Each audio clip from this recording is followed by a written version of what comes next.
জঙ্গলমহলের রুক্ষ লাল মাটির গন্ধে মিশে আছে এক অদ্ভুত মায়া, যার পরতে পরতে লুকিয়ে আছে অরণ্যচারী মানুষের আবেগ আর ঐতিহ্য। সেই ঐতিহ্যেরই এক অনন্য নাম কুরকুট। কেবল একটি বৃক্ষবাসী পিঁপড়ে নয়, বরং অরণ্যের জনজীবনের এক অবিচ্ছেদ্য স্পন্দন হল কুরকুট। কখনো তার রসনা তৃপ্তি মেটানো পুষ্টিকর খাদ্য, কখনো বা রোগ নিরাময়ের অব্যর্থ ওষুধ। এই কুরকুটকে ঘিরে এবার এক মলাটবন্দি ইতিহাস রচিত হল গবেষক ও সাহিত্যিক বিধান দেবনাথের হাত ধরে।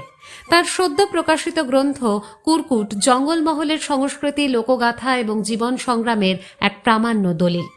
অরণ্য শহরের সুবর্ণরেখা ইনে এক মাহেন্দ্রক্ষণে বিশিষ্ট গবেষক সাহিত্যিক মধুপ দে, কবিতিকা প্রকাশনীর কর্ণধার কমলেশ নন্দ, ঝাড়গ্রাম আর্ট একাডেমির অধ্যক্ষ সঞ্জীব মিত্র, দহিজুড়ি মহাত্মা বিদ্যাপীঠের প্রধান শিক্ষক মৃন্ময় হোতা, বইমেলা অ্যাসোসিয়েশনের সভাপতি নভেন্দু বিকাশ হোতা সহ বিশিষ্টজনদের উপস্থিতিতে বইটির মোড়ক উন্মোচিত হয়।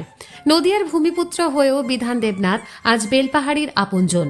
ইংরেজি সাহিত্যের ছাত্রটি পাহাড় জঙ্গলের প্রেমে পড়ে থিতু হয়েছেন জঙ্গলমহলে। বেলপাহাড়ির ইন্দিরা চকে তাঁর খাবারের দোকান কাঁচা লঙ্কা। সেখানে পর্যটকরা যেমন খাবারের স্বাদ নেন, তেমনই লেখকের কাছে শোনেন এই মাটির প্রাচীন ইতিহাস। আর সেই গভীর চর্চারই ফসল এই কুরকুট গ্রন্থটি, যেখানে স্থান পেয়েছে কুরকুটের বিবর্তন থেকে শুরু করে জিআই ট্যাগপ্রাপ্ত বিশ্বখ্যাত কাই চাটনির গল্প। এই জনপদের প্রতিটি গাছ, প্রতিটি প্রাণী, প্রতিটি জনপদ, প্রতিটি নদী, প্রত্নক্ষেত্র যা যা আছে আমাকে খুব মুগ্ধ করেছে।